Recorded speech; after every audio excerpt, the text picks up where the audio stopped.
Je veux monter ma boîte, je veux monter mon offre et je veux que la communication autour de mon offre me ressemble et soit cohérente avec le reste de l'entreprise. Si tu vas acheter une voiture très haut de gamme mais que tu arrives avec un budget milieu de gamme, bah forcément tu ne t'adresses pas à la bonne personne. Nous, on considère qu'on a un positionnement prix avec un service en face et les clients qui veulent ce niveau de service sont des clients qui sont prêts à mettre ce niveau de prix. Tu as parlé de levée de fonds, c'est quand et c'est combien? Victor, merci d'être avec moi pour cette co-interview. Donc, on vient de faire un café tech chez l'ESPI, à l'ESPI à Marseille. Donc, moi, je voulais t'avoir pour poser quelques questions. Donc, pourquoi tu as monté Comment puis Bercail? C'est quoi cette idée? Donc, en deux mots, toi, tu viens de la promotion. Tout est tracé pour que tu bosses dans une boîte, le salaire, la belle boîte, le machin. Et tout d'un coup, il y a un plomb. Changement. T'as pété un plomb. Qu'est-ce qui se passe? Alors déjà merci pour l'accueil, merci pour cet événement à l'ESPI hyper enrichissant, hyper intéressant, surtout avec des étudiants avec plein d'idées nouvelles. C'était vraiment très sympa. Péter un plomb, je sais pas. J'ai toujours eu envie d'entreprendre. C'est quelque chose qui m'anime depuis que je suis étudiant. Je me suis toujours dit j'ai envie d'avoir mon projet. L'élément déclencheur, peut-être que ça a été que dans toutes mes expériences professionnelles, j'ai toujours eu à un moment une frustration du fait de ne pas maîtriser l'ensemble du projet, de ne pas maîtriser la communication, l'image, de ne pas faire quelque chose qui soit cohérent vraiment du début à la fin. Et moi, c'était vraiment quelque chose que je voulais incarner en montant mon entreprise, en me disant je veux monter ma boîte, je veux monter mon offre, et je veux que la communication autour de mon offre me ressemble et soit cohérente avec le reste de l'entreprise. Et vraiment, moi, ce qui m'anime dans mon entreprise, Bercail, et ce dont je suis fier, c'est qu'on arrive à faire quelque chose qui soit cohérent de la communication jusqu'à la satisfaction des clients qu'on livre à la fin, quoi. Et ça, c'est une vraie... D'accord. Même en bossant chez un promoteur, quelque part, tu savais que tu ne resterais pas toute ta vie et que tu monterais ta boîte. C'est ça. Okay. Moi, j'ai toujours eu la volonté de monter ma boîte et en étant justement chez les promoteurs, j'ai gardé le positif et j'ai enlevé le négatif qui est, à mon sens, l'absence de stratégie commerciale, l'absence de vision long terme. Et on le voit quand on traverse une période de crise comme ça, que finalement, ce manque de stratégie se ressent sur l'activité. Moi, du coup, ça a toujours été une volonté de me dire, je monte un projet qui soit cohérent et duquel je suis fier de A à Z. D'accord. Maintenant, une question. Chez Bercail, tu nous expliques que tu vas changer la manière d'aborder les travaux. On fait la même chose, nous, chez WeLoge, avec ce côté haute aspiration du niveau de qualité. C'est pas sans mal, tu vois, on a 6 ans de recul, je peux te dire, c'est compliqué. On est un peu seul au monde à faire tout ça. Je t'écoutais parler, je me disais, punaise, mais j'ai l'impression d'avoir déjà entendu ce discours, on a cette ambition.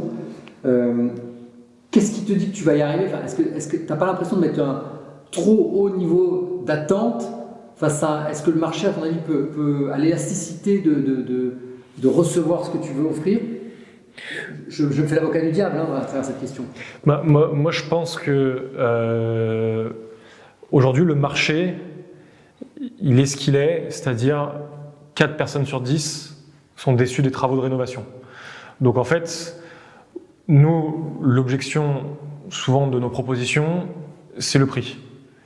Mais le prix, en fait, ça dépend ce que tu achètes. C'est-à-dire que si tu vas acheter une voiture très haut de gamme, mais que tu arrives avec un budget milieu de gamme, forcément, tu ne t'adresses pas à la bonne personne. Nous, on considère qu'on a un positionnement prix avec un service en face, et les clients qui veulent ce niveau de service sont des clients qui sont prêts à mettre ce niveau de prix.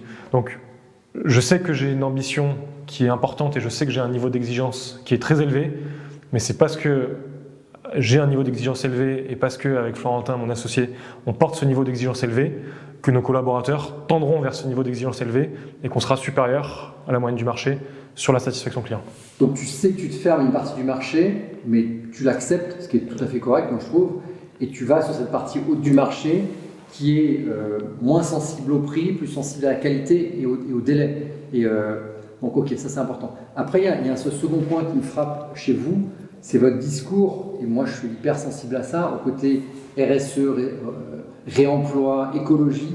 Pour moi, tout ça, et si si vraiment vous arrivez à l'appliquer, parce qu'on sait que le bâtiment, c'est hyper compliqué de contrôler le recyclage des déchets, etc. Enfin, c'est un éternel problème.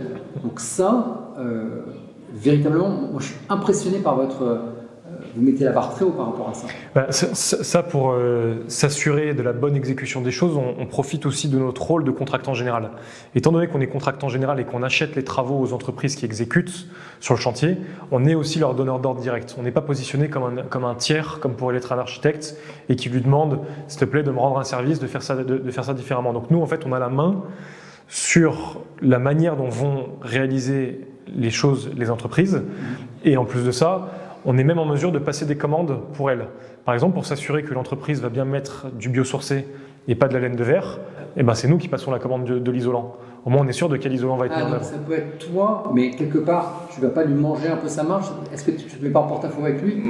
Comment il comprend ça? Parce que moi, je suis entrepreneur, je vais, mettons, je sais pas, chez Richardson ou prendre mes fournitures de plomberie.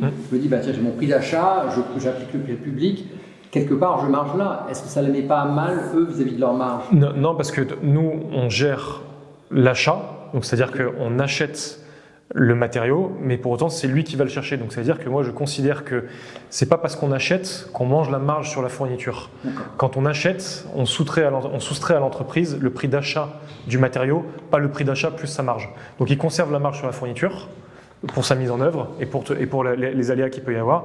Mais du coup, ça nous permet à nous d'imposer à l'entreprise, en tant que donneur d'ordre, avec quel produit il va travailler.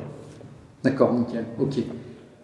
Pour tout ce qui est réemploi, vous allez mettre en place, vous allez faire du développement d'une plateforme digitale, c'est ça, on est d'accord? Alors, la plateforme digitale, c'est surtout sur l'expérience client. Sur la partie réemploi, on est en train de construire un réseau autour de nous, autour de l'association Raidi Viva, qui promeut le réemploi sur la région. On construit un réseau autour de nous pour comprendre bien comment fonctionne ce monde du réemploi, parce que c'est un monde qui est vraiment à l'ancienne en termes de fonctionnement, c'est-à-dire qu'on n'a pas de vision sur les stocks, etc.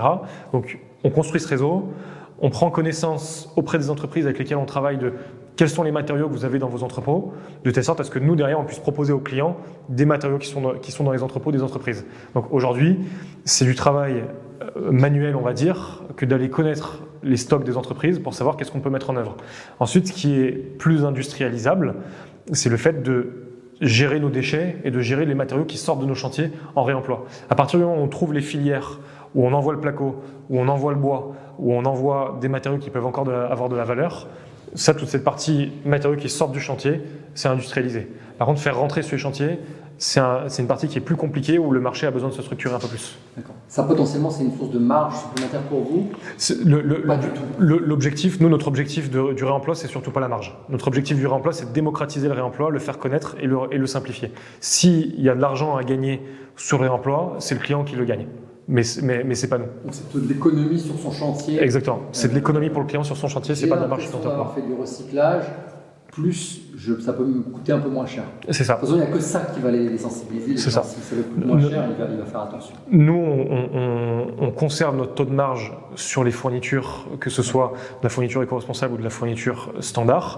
Mais si c'est de la fourniture éco-responsable qu'on trouve beaucoup moins cher, le client a fait son économie.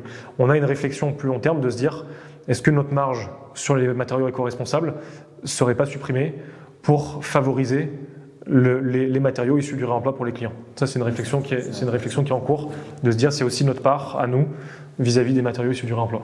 Nickel. Dernier point pour moi, tu as parlé de levée de fonds. C'est quand et c'est combien? Alors nous, on a une volonté.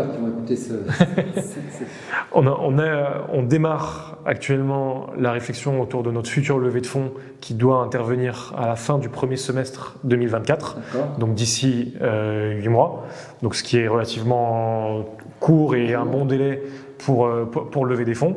Donc on démarre cette stratégie-là. Notre volonté autour de cette levée de fonds, elle est à 500 000 € pour internaliser des compétences sur la partie éco-responsable et pour internaliser des compétences sur la partie digitalisation de l'entreprise. Donc développer de la tech pour simplifier la gestion des projets pour nos chefs de projet. Ok. Et est-ce que tu vas, de la même manière que tu es exigeant sur tes sous-traitants, sélectionner les investisseurs que tu veux avoir au sein de Berkay? Alors notre rêve, bien évidemment, c'est de sélectionner les investisseurs qu'on veut avoir. Nous, notre volonté, c'est d'avoir des personnes qui entrent dans le capital, qui ont des choses à apporter à l'entreprise.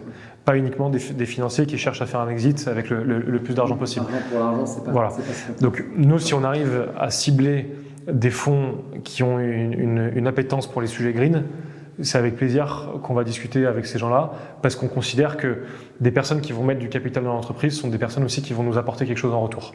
Donc si on arrive à bénéficier d'un écosystème plus large autour de nos investisseurs, on ira avec plaisir.